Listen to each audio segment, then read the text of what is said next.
Assalamualaikum warahmatullahi taala wabarakatuh. Alhamdulillah. Seperti biasa pada hari ini saya akan menyambung kuliah harian saya seperti yang telah saya buat tempoh hari.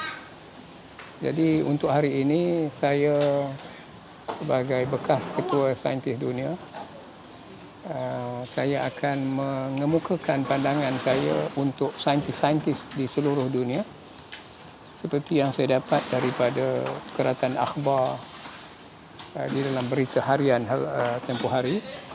Berita ini dikeluarkan oleh Kementerian Pendidikan Malaysia yang disebut oleh Dr. Rosmini, iaitu teroka bidang neuroscience otak. Jadi saya telah masukkan dalam buku ni, dalam buku Matematik Otak Kanan Melayu ni, supaya dia boleh menjadi bahan rujukan kepada pelajar-pelajar. Jadi mengikut berita yang dikeluarkan oleh pensyarah Institut Pendidikan Guru, iaitu pengarah Pusat Penyelidikan dan Inovasi IPG, Institut Pendidikan Guru, Dr. Rosmini Ku Ahmad berkata, beliau meminta supaya IPG memberi tumpuan kepada kajian otak. Jadi inilah beritanya yang telah saya paparkan sebentar tadi. Beliau meminta supaya Institut Pendidikan Guru di seluruh negara disaran meneroka bidang penyelidikan baru dengan melaksanakan kajian pembelajaran berkaitan neuroscience. Neuroscience ini berkaitan sains saraf, iaitu berkaitan apa dengan otak. Jadi berkaitan neuroscience dan otak supaya peruntukan geran yang diberikan dapat menghasilkan kertas kerja yang bermutu. Jadi ketika ditulisnya kertas kerja ini, saya telah mencari sebahagian daripada gambarnya di bahagian kepala atas ni. Saya carikan kertas ni kerana kertas tu telah terkeluar sedikit, maka saya koyakkan kertasnya. Maka waktu saya putus teks tu nampaklah kesan belahan otak ni. Jadi beberapa minggu kemudian berlaku satu insiden di Rembau, Negeri Sembilan. Seorang pelajar di sekolah menengah di Negeri Sembilan mendapat kemalangan di mana kipas mesin rumput tercabut daripada mesin itu. Jadi kipas tu terbang terus ke kepala budak tu, terus terbelah otaknya. Maka nampaklah otak budak tu di padang dan beliau meninggal di padang. Jadi pihak yang menjalankan kerja memotong rumput tu telah didakwa kerana kecuaian. Jadi bila nampak otak budak tu, maknanya saya melihat ini mungkin satu signal. Jadi waktu terbelah otaknya di bahagian ini, otak dia. Jadi rupanya otak kanan ni termasuk bahagian kreatif, imaginatif, intuitif, termasuklah visualize, imaginatif, semua belah kanan. Sedangkan sistem sekolah menggunakan otak kiri, iaitu cara menghafal. Jadi untuk hari ini saya akan memperkenalkan kenapa sistem di sekolah tidak menggunakan otak kanan di waktu belajar. Jadi saya nak tunjukkan di antara perkara yang melibatkan otak manusia, kerana cara berfikir manusia tentu tidak sama. Jadi hari ini saya tunjukkan dengan menggunakan whiteboard ini supaya anda lihat sendiri bagaimanakah sepatutnya berfikir yang dikendaki dalam proses belajar berfikir. Jadi kita telah diperkenalkan dengan kemahiran berfikir arah tinggi. Jadi untuk hari ini saya akan tunjukkan contoh di mana pemikiran otak kanan membantu otak di sebelah kiri dalam sistem pembelajaran. Okey, contohnya begini. Jadi saya dulu mengajar di sekolah, mengajar matematik. Saya adalah lepasan maktab perguruan di Gelugor, Pulau Pinang. Di peringkat kursus saya masih ialah peringkat awal kanak-kanak, PPAK. Dan mungkin kawan-kawan yang kenal saya di maktab dulu, saya mengajar di sekolah rendah asalnya. Contohnya waktu saya mengajar di sekolah matematik, bila saya mengajar, saat ini otak kita belah kiri yang digunakan dalam sistem sekolah, iaitu menghafal tu belah kiri. Ya, yang ini menggunakan otak kanan. Cuba kita perhatikan dua keadaan di mana Di sekolah mengajar 1 kali 9. Bila saya menggunakan otak kanan, saya menggunakan 9 di depan kali 1. Ini perbezaan kiri dan kanan otak. Waktu saya belajar mengajar matematik dulu, saya menggunakan pendekatan menghafal. 1 kali 9, 9. Jadi bila saya meletakkan 9 begini, jawapannya tentulah salah. Kerana cara berfikirnya tak betul. Bukan jawapannya salah, cara berfikirnya tak betul.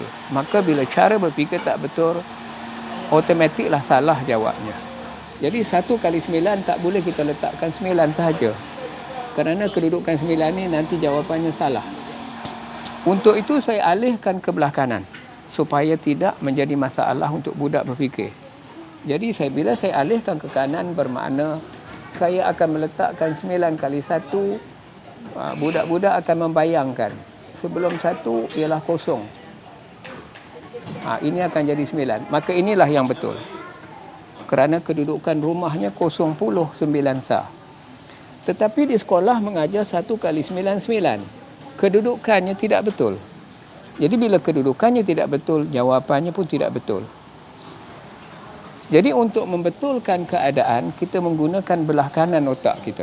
Inilah kajian yang diminta oleh Kementerian Pelajaran supaya menggunakan bahagian kanan otak. Bahagian kanan ni maknanya imaginative thinking, creative thinking. Jadi bila kita imaginekan 9 by 1 is 0, 9. Your imagination must start with 0. Before you put number 9, you must put 0, 9. That is the correct answer for 9 by 1. 9 by 2. Now before number 2, you imagine before 2 is 1. Okay? Before number 1 is 8. And that is your correct answer. That should be your answer. 1, 8. Because 9 by 2, 18. Now, 9 by 3. Before number 3 is number 2. Okay? Before number 8 is number 7. And that's how you put your brain first, your right brain. Now, this is number 9, this is number 8, and this is number 7. This is 0, this is 1, this is 2. Okay. Before 7 is 6. Okay? After 2 is 3. After 3 is number 4. So, 9 by 4, 36. Okay? Now, if you erase this part, you can see 0, 1, 2, 3. This is your right brain. You can see the number 0, 1, 2, and 3. And this one should be number 4. Before number 4, after 4 is 5. 9 by 5 is 4. Okay? And immediately you put number 5, number 6, number 7, number 8, and number 9. Jadi maknanya, bila kita menggunakan otak kiri akan berlaku kesilapan cara berfikir. Kerana kita meletakkan 9 di depan. Sedangkan 9 ni rumah puluh. Ini rumah sah. Jadi bila kita meletakkan 9 rumah puluh, takut dibimbangi, takut jadi 90. Okey. Ini jadi 90, tentulah salah. Nah, cuba kita uji 9 tambah 0, 9.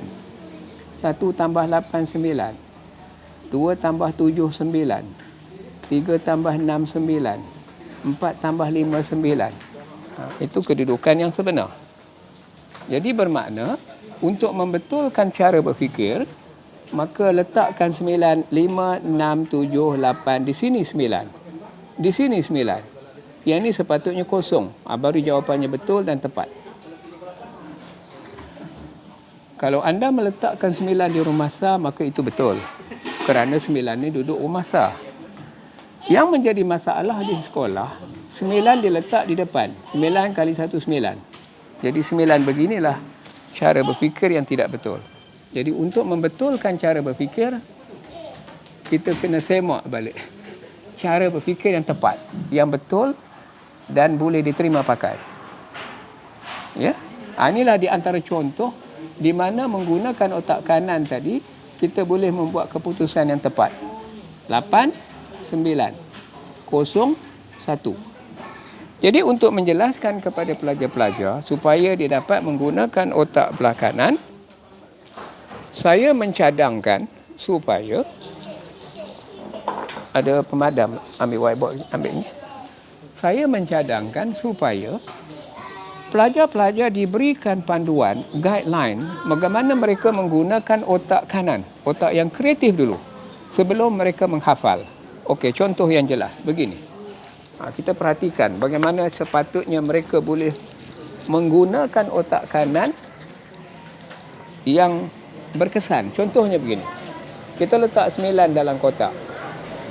Kali dengan 1. Okey. Sebelum 1 mesti nombornya kosong. Ini otak belah kanan. Dia boleh bayangkan sebelum 1 ni kosong. Kosong tambah berapa jadi 9. Maka 09. Sebab itu 9109. Sebab 09 tu 9. Okey, kita ambil yang kedua. 9 kali 2. Apa nombor sebelum 2? Tentu nombornya 1. Jadi ini menggunakan otak kanan. Dia bayangkan sebelum 2 tu 1. 9, 2, 1. 1 tambah berapa jadi 9? 1 tambah 8. 9 jadi. Okey. 9 kali 3. Apa nombor sebelum 3? Jawab. 2. Maka apabila letak 2, dia boleh bayangkan sebelum 3 ni 2. 2 tambah berapa jadi 9? 7. Maka di sini 7. Jadi betul lah 9, 8, 7. Okey? Baik. Kita letakkan lagi 9 kali 4. Ataupun 9 kali 5. Kita lompat terus. Boleh tak dia bayangkan nombor apa sini? Apa nombor di sini? Sebelum 5 apa? 4. 4 tambah berapa jadi 9? Tentulah 4 tambah 5. Jadi 9, 5, 45 tu tepat. Kerana ini 5, ini 4. Ini 9, ini 8, ini 7. Ini tak bolehlah 5. Tapi mengikut urutan. Maknanya kalau ikut urutan 9 kali 4. Sebelum 4 ialah 3. 3 tambah berapa 9? 3 tambah 6. Jadi 9, 8, 7, 6. 0, 1, 2, 3. Jadi saya berpesan kepada sistem persekolahan di Malaysia supaya menggunakan otak belah kanan dulu sebelum mereka menghafal. Clear? Itulah yang saya maksudkan matematik otak kanan Melayu. Jadi bila saya bercakap dengan otak kanan, bermakna otak Melayu ni ialah otak yang spontan. Spontaneous. So, kilah ikan di air kenal jantan betina. Cuba kita kilahkan nombor lain contoh. Bila kita kilaskan dalam otak kanan kita, 12 kali 6, kita kilaskan dulu. 2 kali 6 nanti jadinya 12, ya tak? 2 kali 6, 12. Kemudian kilaskan. 6 tambah 1, 7. Maka jawapannya 7 tu. Kita ambil yang ni pula. 13 kali 5. Kita kilaskan 3, 5, 15. 5 tambah 1 jadi 6. 65. Ini di sebelah kanan otak. Yang ni di sebelah kiri otaknya. Ini sistem sekolah. Menggunakan otak kiri. 3, 5, 15, tangan 1, 5, 1, 5, tambah 1 baru jadi 6. Maka prosesnya lambat. Jadi elok kita alihkan ke kanan sebelum dia dapat kiri. Ini sistem di sekolah menggunakan logik. Ini kita menggunakan kreatifnya. Clear? Jadi banyak lagi perkara berkaitan otak kanan ini yang dapat membantu proses belajar di sekolah dan proses belajar secara umumnya. InsyaAllah. Kita berhenti seketika untuk menyambung tugas yang akan datang. Sekian, terima kasih.